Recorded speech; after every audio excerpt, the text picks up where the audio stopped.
Elhamdülillahi Rabbil alemin. Vessalatu vesselamu ala eşrefil enbiyai vel murselin. Nebiyyina Muhammedin ve ala alihi ve sahbihi ve men tebi'ahum bi ihsanin ila yevmiddin əmmə ba'd. Deməli, qardaşlar, Uca Allahın müvəffəqiyyəti ilə qəlblərin islahı haqqında hədislər kitabından davam edirik. 5-ci hədisdir. Şeyx Abdurrazaq Əl-Bədr Hafizəhullah Fəqrul Qulub olaraq başlıq açıb qəlblərin fəqirliyi, qəlblərin kasıblığı. İbn Məcə və başqaları Abu Darda radiyallahu anhudan rivayət edirlər. Abu Darda radiyallahu anhu deyir ki, Xaraca aleyna Rasulullah sallallahu aleyhi və səlləm və nəhnu nəzkurul fəqra və nətəxavvafuhu fəqal. Peyğəmbər sallallahu aleyhi və səlləm bizim yanımıza çıxdı, bizim yanımıza gəldi və biz həmən zaman kasıblıqdan danışırdıq və bir-birimizi bununla qorxuzurduq. Kasıblıqdan danışırdıq, kasıblığın çətinliyi və s. Bu zaman Peyğəmbər sallallahu aleyhi və səlləm gəlir və deyir, Əl-fəqra təxafun, kasıblıqdan qorxursunuz. Vəl-ləzi nəfsi biyədihi lətusabbənə aleykumud-dunya sabbə. Nəfsim əlində olana and olsun ki, sizə dünya elə bol bir şəkildə verilər ki, həttə lə yuziğə qalbə əhədikum izağətən illəhiyyə. Hətta elə bir hala gələrsiniz ki, sizlərdən birinin qəlbinin azması o dünya malına görə olar. O qədər mal gələr, bu sizin haqdan sapmanıza səbəb olar yəni. Veymullahi, laqad taraktukum alə mislil beydai leyluha və naharuha səvə. Allaha and olsun ki, deyir, mən sizi gecəsi də, gündüzü də eyni olan, gecəsi də gündüzü kimi olan bir yol üzərə, aydın bir yol üzərə buraxdım. Bu hədisi İmam Məcə rivayət edib və Şeyx Albani həsən olduğunu deyib. Baxın, qardaşlar, bu hədis çox əzəmətli bir hədisdir, çox böyük bir dərsdir, əzəmətli bir məuizədir. Və ona görə Şeyx Abdurrazaq onu bu məqamda qeyd edib. Və deyir ki, Şeyx, həqiqətən deyir, kasıblıq insanların arasında narahatçılıq doğuran, onları əndişəyə salan, canlarını sıxan bir hal olaraq daim qalır. Xüsusilə də deyir, insanın başına hər hansı bir iş gələndə, hər hansı bir mal itkisi ilə və s. qarşılaşanda bu fəqirli, bu kasıblıq, belə deyək ki, kasıblıq problemi, yoxsulluq problemi daha da üzə çıxır. Və ona görə deyir, insanlar çox vaxt neynirlər? Həmən bu problemdən çıxış yolları haqqında danışırlar. Necə eləyək bu kasıblıqdan qurtulaq deyə, necə eləyək bu sıxıntılardan qurtulaq deyə daim bunu müzakirə edirlər öz aralarında. Bu əzəmətli hədisdə də Peyğəmbər sallallahu aleyhi və səlləmin bildirdiyi kimi Taraktukum alə mislil beydai leyluha və naharuha səvə. Mən sizi gecəsi də, gündüzü kimi aydın olan, açıq aydın bir yol üzərə buraxmışam. Hədisində əslində bunun həlli var. Yəni bu hədisdən Peyğəmbər sallallahu əleyhi və səlləm əvvəldə bunların nə danışdığını bilirdi, düzdür? Və təəccübləndi, sonra da sonunda bu kəlməni dedi. Yəni bu o deməkdir ki, əslində sizin bu qurtulmaq istədiyiniz bu problemlər ki var, bu sıxıntılar ki var, bu kasıblıq qorxusu, yoxsulluq qorxusu və s. əslində bunların hamısının həlli o Peyğəmbər sallallahu aleyhi və səlləmin nurlu qoyduğu yolda var. Yəni bunun ilacı, bunun dərmanı bizim dinimizdə var. Necə ki, bütün problemlərin, necə ki, digər sıxıntıların həlli yolu bizim dinimizdə var, eləcə də bu kasıblıq problemi deyim, bu sıxıntısı deyim, bunun da həlli bizim bu əzəmətli dinimizdə var, mübarək dinimizdə var. Həqiqətən bizim dinimiz hər tərəflidir, əhatəlidir. İstədiyin bir problemi sən zikr elə, görəcəksən ki, Quran və sünnədə, bizim pak şəriətimizdə onun həlli yolları var. Ona qarşı necə münasibət qurmalıyıq, ona qarşı mövqeyimiz necə olmalıdır? Var. Eləcə də bax bu kasıblıq. Bu kasıblıq qorxusu. Və ona görə yəni kim ki bizim bu həmən o şəriətimizdən, həmən bu dinimizdə olan gözəl ədəbləri, gözəl o istiqamətləri götürərsə, doğru yola yönələr.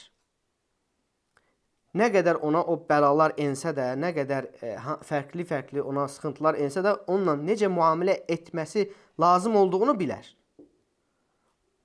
İstənilən bir müsibətdə.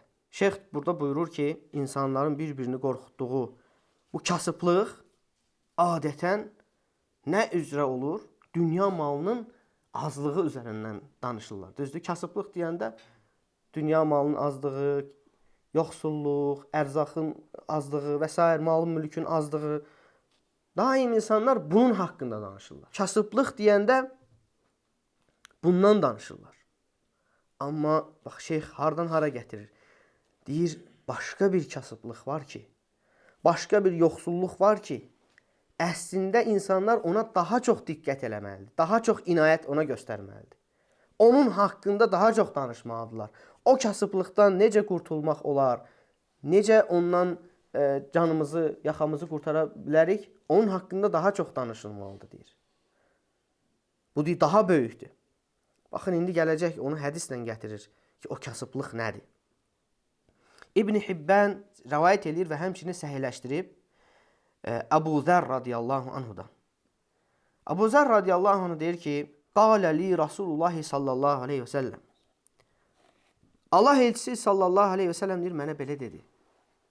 Ya Əbə Zər, ətərə kəsrətəl məli huvəl qinə? Ey Əbu Zər deyir, malın çoxluğunu sən zənginlik görürsən? Yəni zənginliyi malın çoxluğunda görürsən? Qultu, naam ya Rasulallah. Dedim ki, bəli ey Allah Rasulü, bəli. Yəni zənginlik deyəndə malın çoxluğunu nəzər tutulur. Qal, Peyğəmbər sallallahu aleyhi ve sellem dedi ki, fətara qillətəl məli huvəl fəqr və malın da azlığını yoxsulluq, kasıblıq bilirsən və ya kasıblığı malın azlığında bilirsən? Qultu, naam ya Rasulallah. Dedim ki, bəli ey Allah Rasulü. Və şeyx deyir ki, bu bütün insanlarda belədir. Yəni kimdən soruşsan belədir. Yəni bütün insanların gözündə yəni malın azlığı kasıblıqdır, yoxsulluqdur və malın çoxluğu zənginlikdir.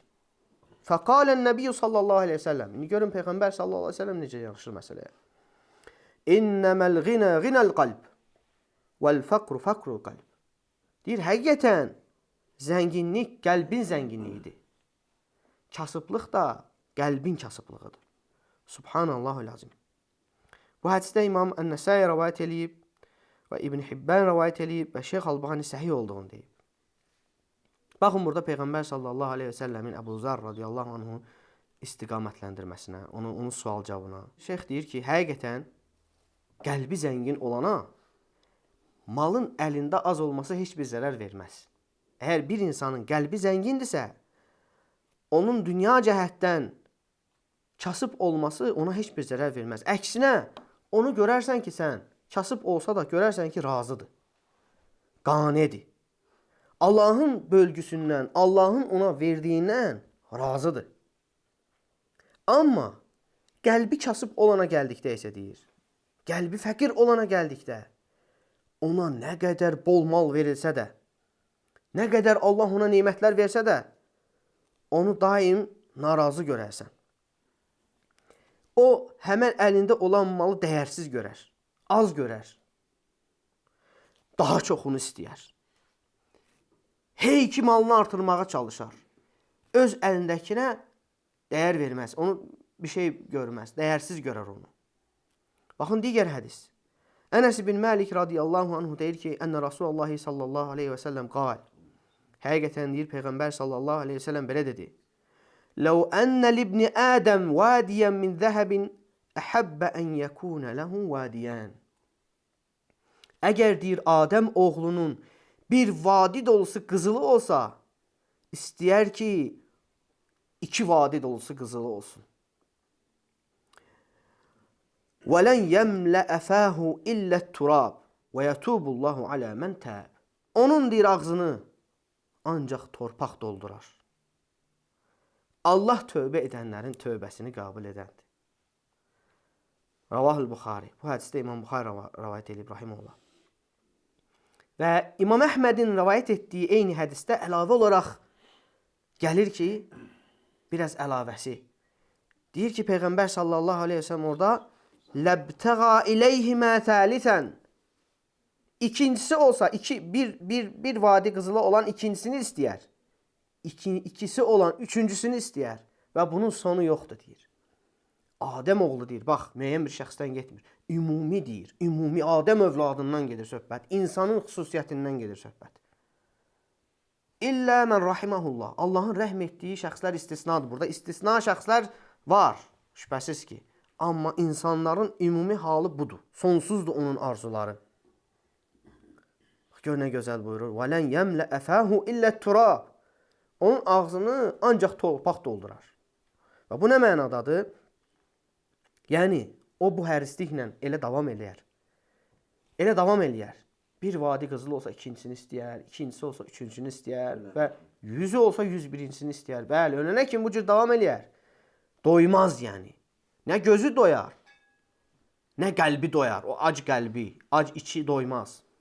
Ancaq onu deyir torpaq doldurar. O zaman ki o qəbrinə qoyular, artıq çürüyər. Gözü də torpaqla dolar, ağzı da torpaqla, içi də torpaqla dolar.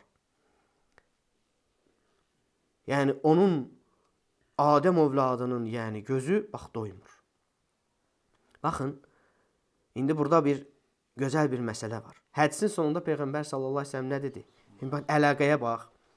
Bax dedi, bir vadi qızılı olan ikisini istəyər, ikisi olan üçünü istəyər. Onun ağzını ancaq torpaq doldurar. Sonra da deyir ki, Allah tövbə eləyənlərin tövbəsini qəbul edər. Nə əlaqə var? Bu əvvəlin axırın əlaqəsi nədir? Bax, cavabı budur. Yaranan sualların inşallah ki, cavabları gəlir. Bax, deyir ki, kim ki, bax, bu cür olar, dünya malına həris olar, o deyir, harama, halala fikir verməz. Halala, harama fikir verməz. Haram satış, riba, faiz, qəsb, rüşvət və s. hər bir yolla mal toplamağa hərislik eləyər. Çünki onun məqsədi mal toplamaqdır. Ona görə Peyğəmbər sallallahu aleyhi ve sellem əvvəldə onu buyurur. Sonra deyir ki, onun ağzını ancaq torpaq doldurar. Yəni ki, ey Adəm oğlu, sən nə qədər şeyləsən də, yığsan da, toplasan da, sənə qalmır torpaq olasın.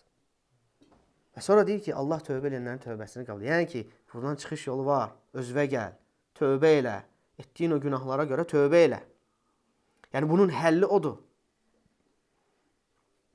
Bunun dəvası odur, dərmanı odur. O xəstəlikdir.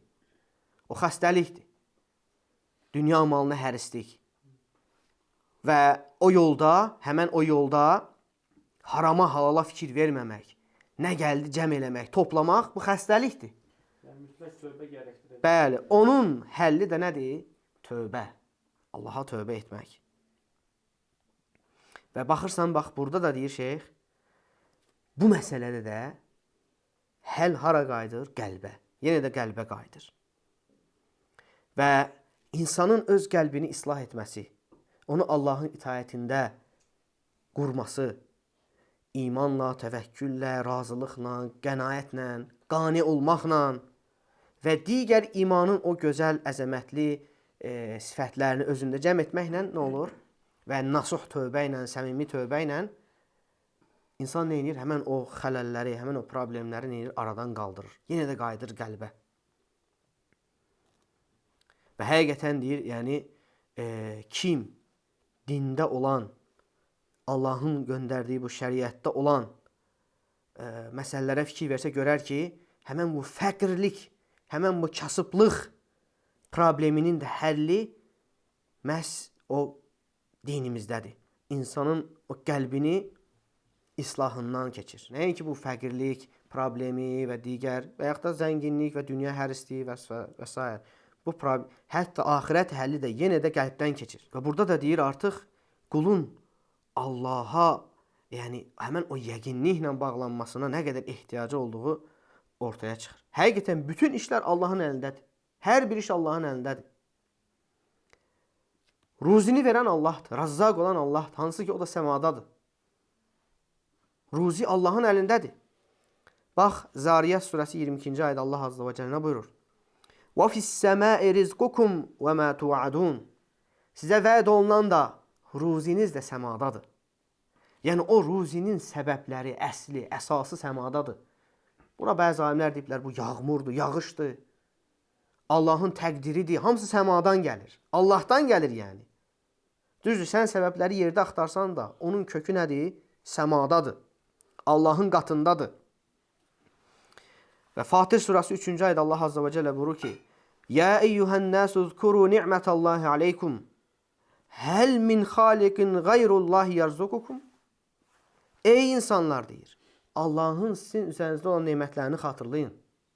Məgər sizə Allahdan başqa ruzi verən başqa bir xaliq var? Allahdan başqa sizə ruzi verən var? Ayənin əzəmətinə baxın. Yəni sizə ruzi verən Allahdır. Allahın sizə verdiyi hələ bir nemətləri bir xatırlayın. Fəqirlik qorxusundan, kasıblıq qorxusundan əndişələnmədən öncə hal-hazırda əlində olan nemətlərə bir bax. Gör nə qədər insandan Allah azza və cəllə səni üstün eləyib. Nə qədər nemətlər verib sənə. Kim verib o nemət sənə? İndiyə kimi olduğun halda olan o nemətləri sənə kim verib? Hal-hazırda əlində olan nemətləri kim verib? Məgər başqası da var, Allahdan başqa ruzi verən də var. Yəni, niyə görə narahat olursan ki? Ruzi istəyirsən, Allahdan istə. Səbəb şübhəs gələcək, səbəblərdən də tutmaq şərtdir.